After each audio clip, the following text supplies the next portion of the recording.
ఏది అయినా ఆచి చికెన్ మసాలా. తెలంగాణలో వాతావరణం మారిపోయింది. ఎండలకు బదులు పలు జిల్లాల్లో వానలు పడుతున్నాయి. మరో 4 రోజులు వర్షాలు పడతాయని హైదరాబాద్ వాతావరణ కేంద్రం తెలిపింది. రాష్ట్ర వ్యాప్తంగా వర్షాలు కురుస్తాయని వాతావరణ శాఖ వెల్లడించింది. ఇక వేసవి తాపం ఉక్కపోతల నుంచి ఉపశమనం లభించినట్టేనని అంటోంది. వికారాబాద్ జిల్లాలోని తాండూరు ప్రాంతంలో అత్యధికంగా 50.3 మిల్లీమీటర్ల వర్షపాతం నమోదైంది. హైదరాబాద్ లో సైతం వర్షం దంచుకొట్టింది. అక్కడి షేక్పేట్ ప్రాంతంలో 26.5 మిల్లీమీటర్ల వర్షం కురిసింది.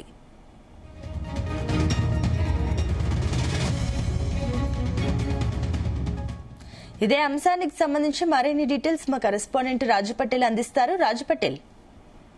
Good morning Sunitha.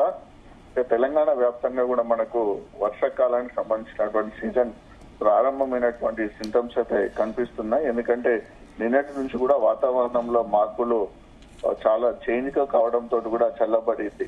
సో దీంతో ఇన్ని రోజుల పాటు ఎండ తాపాన్ని నుంచి ప్రజలైతే బయటపడ్డారని చెప్పవచ్చు. శనివారం నుంచి రానున్న వారం రోజుల పాటు హైదరాబాద్ మహానగరంతో పాటు రాష్ట్ర వ్యాప్తంగా కూడా అన్ని ప్రాంతాల్లో వర్షాలు కురిసే అవకాశం ఉందని కూడా హైదరాబాద్ వాతావరణ శాఖ వెల్లడించింది. సో దీంతో ఇక వేసవి తాపం ఉక్కపోతల నుంచి ప్రజలకైతే ఉపశమనం లభించినట్టే భావించవచ్చు. నిన్న సాయంత్రం అయితే 6 గంటలకు 30 జిల్లాల్లో కూడా వర్షపాతం మామూలుగా పడింది. సో తెలంగాణ వ్యాప్తంగా కూడా డెవలప్మెంట్ ప్లానింగ్ సొసైటీ పలు జిల్లాల్లో వర్షాలు పడ్డట్టుగా కూడా నిన్న వెల్లడించింది. అత్యధికంగా వికారాబాద్ జిల్లా తాండూరు ప్రాంతంలో 50.3 మిల్లీమీటర్ల వర్షపాతం నిన్న నమోదైంది. ఇక్కడ హైదరాబాద్ సిటీలోని షేక్పేట్ లో 26.5 మిల్లీమీటర్ల వర్షం నిన్న కురిసింది సునీత. సో రాష్ట్ర వ్యాప్తంగా కోసం చూసుకుంటే హైదరాబాద్ లోని గోల్కొండ మండలం గోల్కొండ తహసీల్దార్ ఆఫీస్ లో 22.3 మిల్లీమీటర్లు, షేక్పేట సిఎంటిసి ఏరియాలో 26.5, దాని తర్వాత మిగతా చాలా చోట్ల కూడా దాదాపు 20 నుంచి 23 మిల్లీమీటర్ల వర్షపాతం కూడా చాలా చోట్ల నమోదైంది. హైదరాబాద్ లోని ఆసిఫ్ నగర్ మండలం అహ్మద్ నగర్ కమ్యూనిటీ హాల్లో 15.3 మిల్లీమీటర్లు, వికారాబాద్ జిల్లా పరిగి ఏరియాలో 18 మిల్లీమీటర్లు, అలానే రాష్ట్ర వ్యాప్తంగా నిన్న అత్యల్పంగా రంగారెడ్డి జిల్లా బాలాపూర్ లో 12.5 మిల్లీమీటర్ల వర్షపాతం నమోదైనట్టుగా కూడా నిన్న అధికారులు వెల్లడించారు. అంటే దీంతో చూసుకుంటే మనకి ఇక వర్షాకాలం పూర్తిగా మనకు ప్రారంభమైందని చెప్పవచ్చు. నిన్న ఉష్ణోగ్రతలు కూడా చాలా పడిపోయాయని చెప్పవచ్చు. సో ఇప్పటి వరకు మనకు 45-46 డిగ్రీల వరకు నమోదైనటువంటి ఉష్ణోగ్రతలు నిన్నటి నుంచి కాస్త తగ్గినాయని చెప్పవచ్చు. ఎందుకంటే ఒక్కసారిగా కూడా బాణుడి ప్రతాపం కూడా తగ్గిపోయింది. దీంతో ఉష్ణోగ్రతలు కూడా క్రమక్రమంగా తగ్గుముఖం పడుతున్నాయి. సో కొద్ది రోజుల క్రితం వరకు మనకు 46 నుంచి 46.5 డిగ్రీల వరకు ఉష్ణోగ్రతలు నమోదు కాగా నిన్న రాష్ట్ర వ్యాప్తంగా కనుక గమనిస్తే గరిష్ట స్థాయిలో 43.1 డిగ్రీల ఉష్ణోగ్రత కొమరంభీం జిల్లా బెచ్చూరులో నమోదైంది. తర్వాత వికారాబాద్ జిల్లాలో 37.3, రాష్ట్రంలోని మరో 24 జిల్లాలో 40 డిగ్రీల కంటే తక్కువ స్థాయిలో ఉష్ణోగ్రతలు నమోదయ్యాయి. అంటే పూర్తిగా కూడా ఉష్ణోగ్రతలు నమోదైనటువంటి ఉష్ణోగ్రతల యొక్క అంకెలను బట్టి చూస్తే మనకు ఎండాకాలానికి సంబంధించింది క్లోజ్ అయిందని చెప్పవచ్చు. ఎందుకంటే 40 డిగ్రీల బిలోనే మనకు చాలా జిల్లాల్లో కూడా ఉష్ణోగ్రతలు నమోదవుతున్నాయి.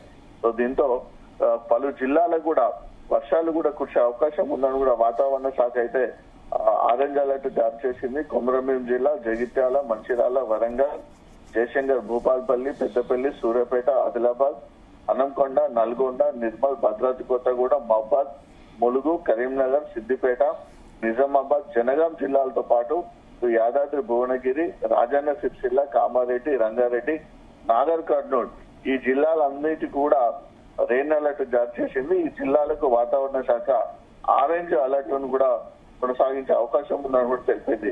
ఇక మరో 9 జిల్లాలకైతే ఎల్లో అలర్ట్ జారీ చేసింది. ఎందుకంటే రాష్ట్రంలో 40 డిగ్రీల కంటే తక్కువ ఉష్ణోగ్రతలు నమోదైనటువంటి 9 జిల్లాలకు వాతావరణ శాఖ ఎల్లో అలర్ట్ జారీ చేసింది. ఈ 9 జిల్లాల్లో గరిష్టంగా హైదరాబాద్ జిల్లాలోని బండ్లగూడ మండలంలోని పాత బస్సులో కందికల్ గేటు ప్రాంతంలో 39.9 డిగ్రీల టెంపరేచర్ అక్కడ నమోదైంది. సో అత్యల్పంగా వికారాబాద్ జిల్లా దుత్యాల్ ప్రాంతంలో 37.6 డిగ్రీల ఉష్ణోగ్రత నిన్న నమోదైంది. సో దీంతో అటు భారత వాతావరణ శాఖ ఐఎండీ, ఇటు హైదరాబాద్ వాతావరణ శాఖ ఇచ్చినటువంటి ఇన్ఫర్మేషన్ ఆధారంగా తెలంగాణలో భారీ వర్షాలకు సంబంధించినటువంటి హెచ్చరికలు కూడా ప్రభుత్వం కూడా జారీ చేసింది. ఈ నేపథ్యంలో ప్రభుత్వం సంబంధించినటువంటి సిఎస్ కూడా కీలకమైనటువంటి ఆదేశాలు నిన్న జారీ చేయడం జరిగింది సునీత. సో తెలంగాణలో వర్షాల హెచ్చరికల నేపథ్యంలో రాష్ట్ర ప్రభుత్వ ప్రధాన కార్యదర్శి రామకృష్ణారావు నిన్న సెక్రటరియట్ నుంచి జిల్లా కలెక్టర్లతో కూడా వీడియో కాన్ఫరెన్స్ నిర్వహించారు. ఈ సందర్భంగా అధికారులు కూడా పలు కీలక అంశాలపై ఆయన దిశానిర్దేశం చేశారు.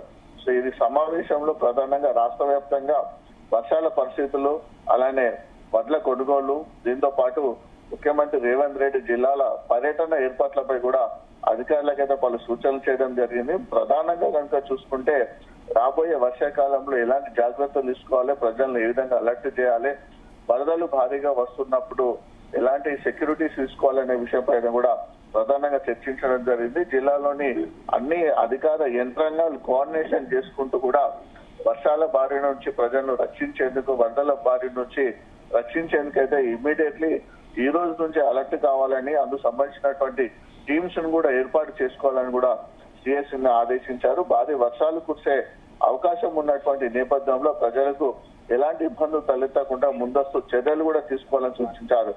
లోతట్టు ప్రాంతాలు, వరద ముప్పు ప్రాంతాలపై ప్రత్యేక దృష్టి కూడా సాధించాలని కూడా ఆయన అధికారులకు జారీ చేశారు. మరొక వైపు వర్షాలు పడుతున్నటువంటి సందర్భంలో ఇప్పటికీ కొనుగోళ్లు కూడా ఇంకా పూర్తి కాలేదు కాబట్టి కొనుగోళ్లకు సంబంధించింది కూడా త్వరగా కంప్లీట్ చేయాలని చూశారు. కొనుగోలు కేంద్రంలో రైతులకు ఎలాంటి ఇబ్బందులు కలగకుండా చర్యలు చేపట్టాలని కూడా కలెక్టర్లకైతే సిఎస్ స్పష్టమైనటువంటి ఆదేశాలు జారీ చేశారు.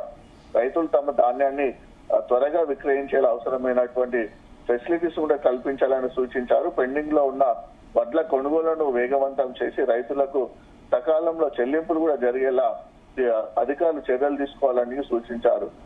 దాంతో పాటు ప్రజలకు ఇబ్బంది కలగకుండా అధికార యంత్రాంగం అంతా కూడా సమన్వయంతో పనిచేయాలి. ముఖ్యంగా వర్షాల పరిస్థితులపై నిరంతరం పర్యవేక్షించాలని కూడా ఆదేశించారు. అత్యవసర పరిస్థితులు ఎదురైతే వెంటనే స్పందించేలా అన్ని శాఖలు కూడా సిద్ధంగా ఉండాలని చెప్పారు.